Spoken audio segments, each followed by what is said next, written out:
My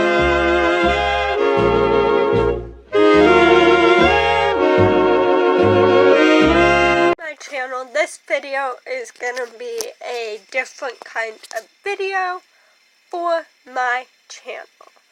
I am gonna be telling you guys my autism story and giving you guys 10 symptoms of autism that maybe you or someone you know that is finding my channel who might have autism or might have been, not undiagnosed, but misdiagnosed with some other disability. You can be like, oh, these are some symptoms. So,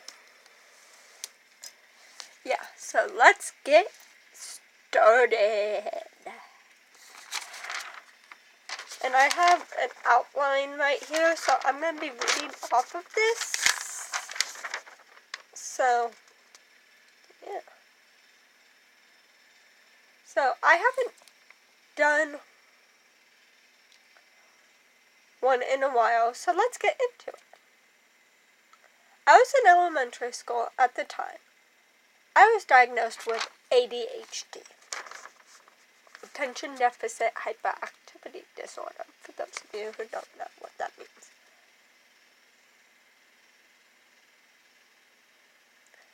I knew, and so did my parents and family, that diagnosis wasn't the right one for me.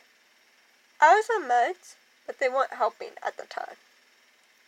I was showing signs for autism, but despite my doctor wanting to do what was best for me, and re-diagnosed me after being off the meds for a few weeks, the school found out and said no. So before I go on, let me explain that. So, I was in elementary school, and I was diagnosed with ADHD, Attention Deficit Hyperactivity Disorder, and the meds, I don't remember what medication I was on. I think there were only like 2 options back then. There was either Ritalin or Adderall. And we were on, I think at this time, I was on the extended release stuff. And it was kind of helping, but not really. And I don't think I knew the symptoms of autism quite yet to know that I had autism. But I knew, and so did my parents, that ADHD was not the right diagnosis for me. My doctor understood that, and he wanted me to be off my medication for a few weeks, and then re-diagnose me, and then retest me and see about re-diagnosing me with something else. But the school found out that I was off my medication and flat out told my parents that I needed to be on the medication the school, keyword there, the school, thinks I need, or else. Yeah. They were going to threaten to call CPS if I wasn't on the medication the school said I needed to be on, despite what my doctor said. So that's why I said, the school said no.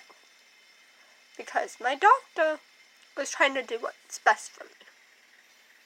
The school was all like, no, she has ADHD, you need to put her on the medication that we think she needs.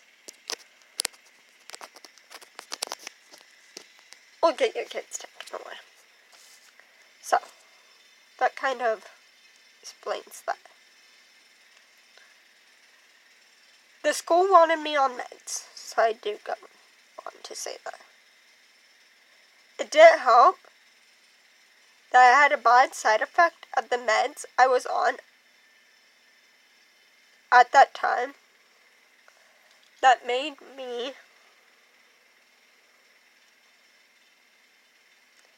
eat grass, lick poles, and lick the ground, to name a few. I was in California, the state I'm in now, at this time. So, California. I'm not even going to get into it. This was about 2000. So I think like rules and stuff have changed. I think at this time, I think autism, especially in girls, was like a new thing. And I don't know if, the school knew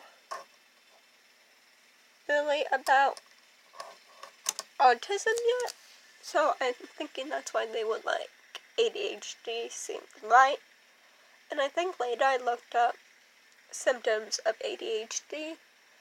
And there are similar symptoms between ADHD and autism.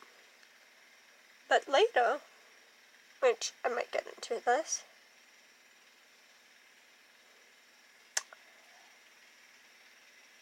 later, I looked up the symptoms of autism after I was diagnosed with autism. I went on my computer and looked up symptoms of autism. And I think I found a list of like 30 symptoms of autism. And I had like every single one, which I'm going to get into 10 of those here in a minute. But, like 3 of them I didn't have, but still. Yeah, so anywho.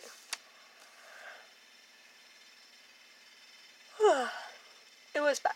So yeah, as soon as I had that side effect, we were like, I don't care what the school says, we need to get me off of this medication. So I think I might have been off medicine for like a week. I don't think we told the doctor. And the school might have been like, okay, she's having side effects, get off the medication. So, got me off that medication, and we put me on, I think, the same medication I was on, but without the extended release stuff. Or I might have been on Ritalin, and we might have switched me to Adderall, but without the extended release. And that helped a lot. I did not get any of the side effects. So, I didn't have any side effects from the medicine anymore.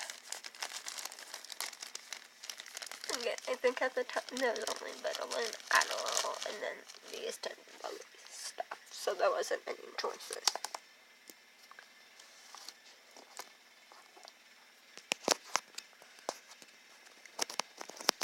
Fast forward a few years. I'm now 300 miles away in a whole different state of Ohio. I'm now in middle school.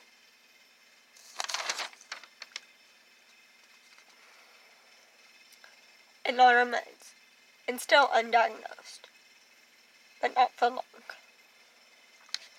So, yeah. I think as soon as I was in Ohio, I might have been on medicine for a little bit. I think we got to Ohio, and I think one of my first doctor's appointments, they were like, let's take off the medicine, see how she does. So, I don't think I was on medicine at all my whole middle school year, if I remember. They, I think, wanted to see how I was going to do without medication. This was Ohio. Different state, different rules. So the school, I think, was more understanding and was all like, okay. So, fast forward.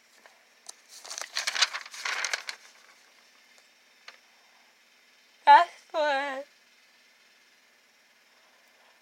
a for 3 more years. I'm now 16 years old and finally diagnosed with autism. I have high-functioning form of autism called Asperger's syndrome. I was in high school at that time. Here are some of the symptoms for you. From fact.com.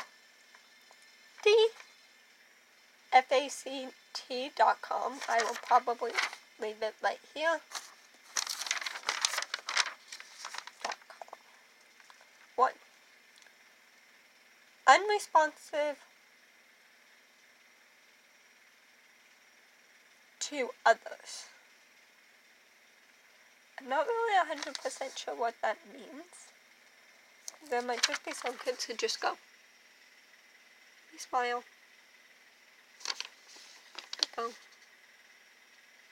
no emotion, unresponsive. I don't really think that's me. 2. Repeated behavior patterns called stimming. Jumping, stacking, sounds, hand, wave, spin, etc. So, yes, repeat behaviors is definitely a symptom of autism. This is called stimming. And I talk a lot about stimming in my other autism videos. So I will try to find that playlist and link it down below. But basically stimming is how a person with autism calms down after loud stimuli that affects their senses. So their senses get overworked, they get overwhelmed, and they try to stim. Stimming is an autism trait. It includes jumping, spinning, hand flapping. I don't really know so much about stacking. Some people will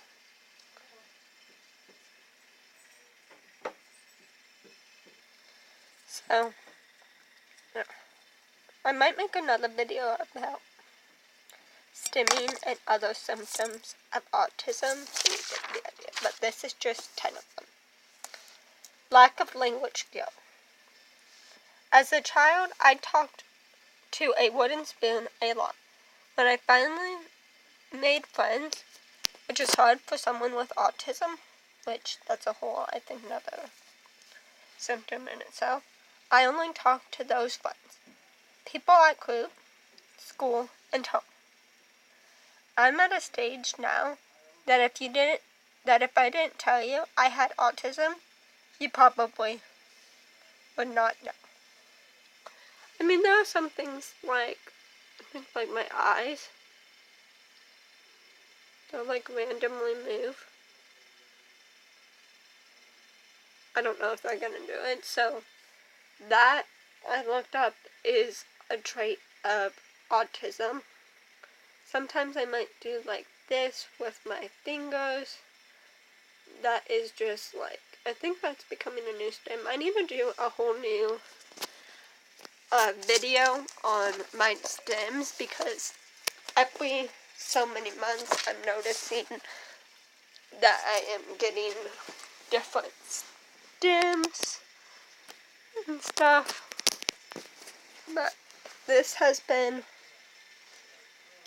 a different one. So yeah. That is definitely something that is different. So yeah. So moving on. So yeah. But other than my eyes, maybe doing that. Talking out of turn is something that I do, but I'm trying to work on. So obviously, that's a stem. I've sometimes don't raise my hand. I think that has something to do with autism. Again, I am working on it. So if you didn't, but just if I'm walking on the bus and stuff, I'll talk to people, especially if I know you.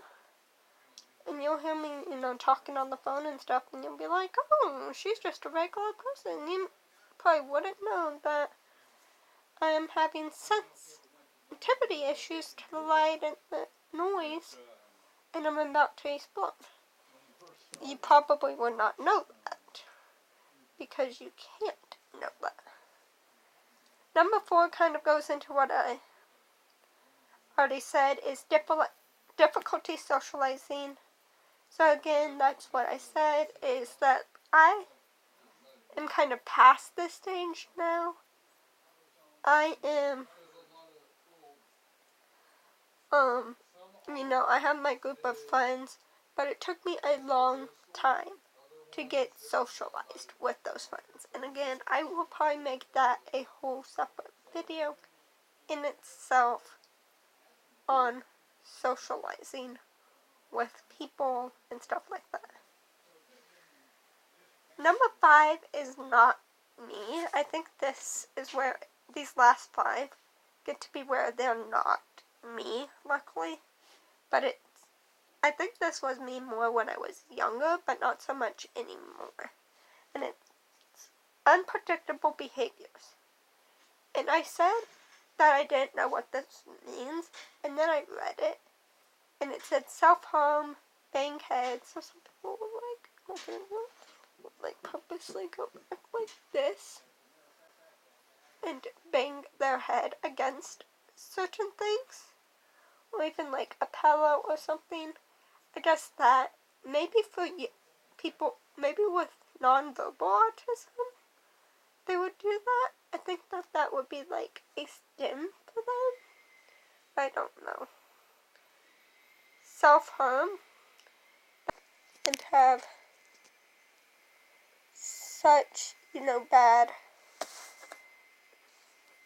sensory overload that would just lash out into this big meltdown, and sometimes I would kick and scream and have a tantrum. I will get into that in a different video. So, yeah, and I think I would, if you tried to restrain me, which I think my parents did try that, I would try to fight and break it, and I think finally they would just if they don't like that, they would just, tell me to go to my room. I would calm down. I think I might have got grounded for a little bit, and then I would go on. Number 6 is unusual touch and sound sensitivities. For me, it is drums primarily. So drums, drilling, anything with construction. Like they're doing something with my Nana and Gaga's shed outside. I don't know if you guys can hear that, but I can hear it. And you gotta think, with people with autism, multiply what you guys hear probably by like 10 to 100. That's me. A group. If you can't hear me talk, there's a good chance I can't hear you talk. So,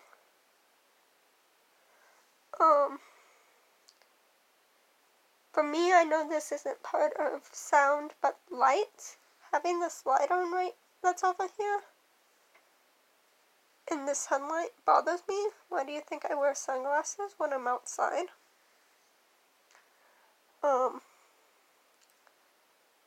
Clothing. This shirt is fine, but there are certain times where I will put a shirt on and I will have to take it off because the tag in the back is bugging me. So a lot of times you might notice that all of my tags are either pressed on or cut off because they bug me that much.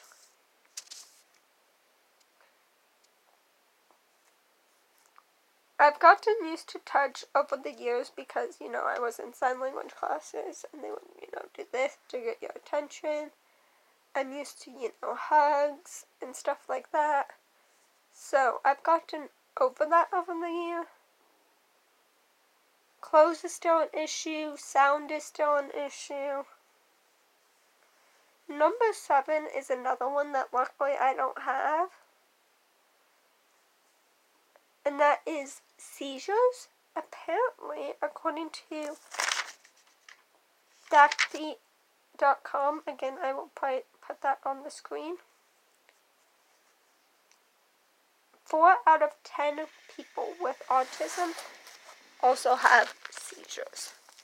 That is a lot, considering about 1 in 88 children diagnosed with autism every year. And so, if you take, there's 88 children, 4 out of 10 of those, my bad, will be diagnosed with seizures as well. So you line up 90 children, or even 80 children, about 40 of them will have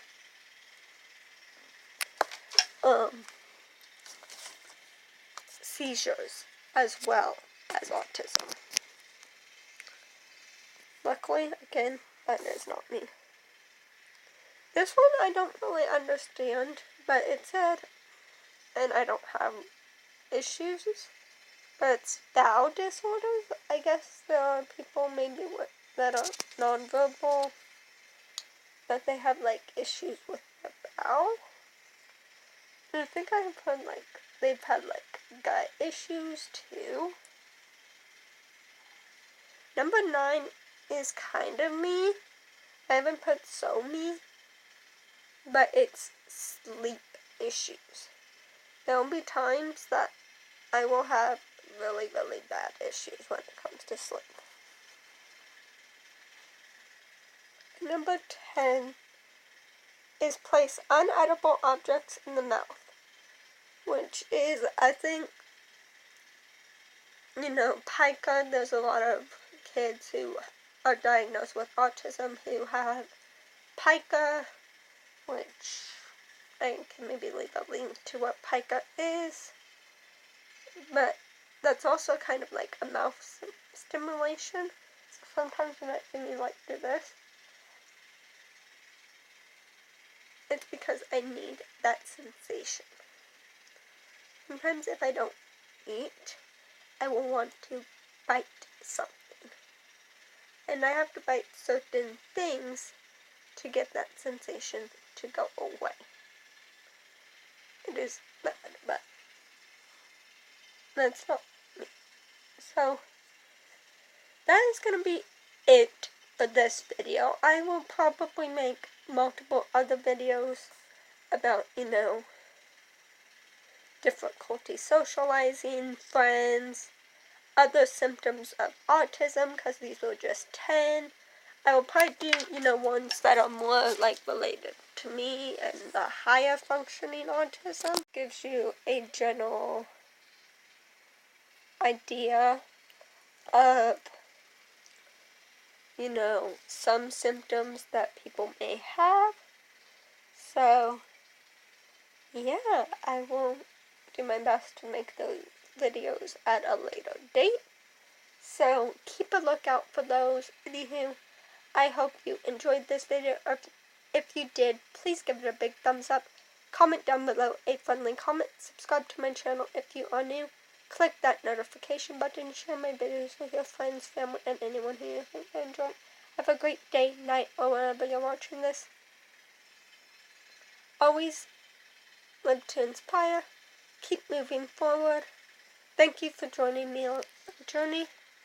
You are worth it, and I hope you have a great day, night, or wherever you're watching this, and I will see you guys in my next video, which will probably be really, really soon. Have a wonderful day, and I will see you soon. I promise you. Peace out.